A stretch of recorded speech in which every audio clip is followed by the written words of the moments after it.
Good morning, good people. I'm Father John Toepfer, pastor of Our Lady of Guadalupe Parish in Colorado Springs, Colorado. I want to share with you today a story about a wonderful Capuchin friar that I knew when I was a little child in the first grade. His name was Father Cyprian Gerling. Father Cyprian was all of 5 feet tall. He was an immigrant from Germany.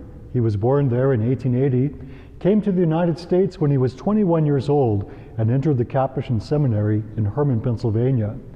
The first part of his priesthood he spent in North Carolina and Ohio and other parts in the eastern part of the U.S. But then for the last 45 years of his life, he came to the plains of western Kansas in the middle of the wheat fields, where there were all kinds of little towns that were founded by German immigrants who had come from the Volga region of Russia. It was my father's family, my great-grandparents and great-great-grandparents who came as immigrants to that part of Kansas. Well, Father Cyprian came with his German and with his English to minister to those people. He was a very holy man, and as I watched him celebrate Mass when I was in the first grade, I would see him celebrate Mass with so much love and so much reverence, and I said to myself, someday I want to be just like him. Well, one of the most famous stories about him is that Father Cyprian was very attentive during the night.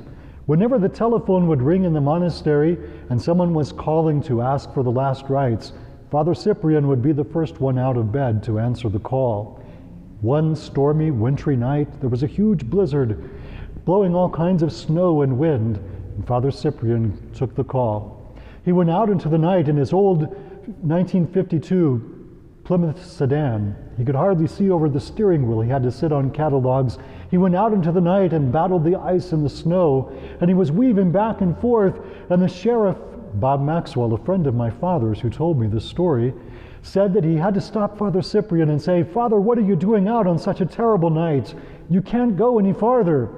And Father Cyprian said to him, "Sonny, you mind your business and I'll mind mine." And so Sheriff Bob led Father Cyprian. He said, "Follow me, I'll take you to Antonino so that you can anoint this person before they die." Father Cyprian followed so closely that about every 10 seconds he bounced off of the back bumper of the sheriff's car. Father Cyprian was a holy man who served the Lord with his whole heart and soul. He's someone who inspired me to want to be a Capuchin Franciscan. It's good for us to think about those holy men and women who have gone before us, and to thank God for the witness of their lives and for the ways that they continue to inspire us to live our faith to the full. My brothers and sisters, we Capuchin friars are praying for you. Be safe. God loves you, and we do too.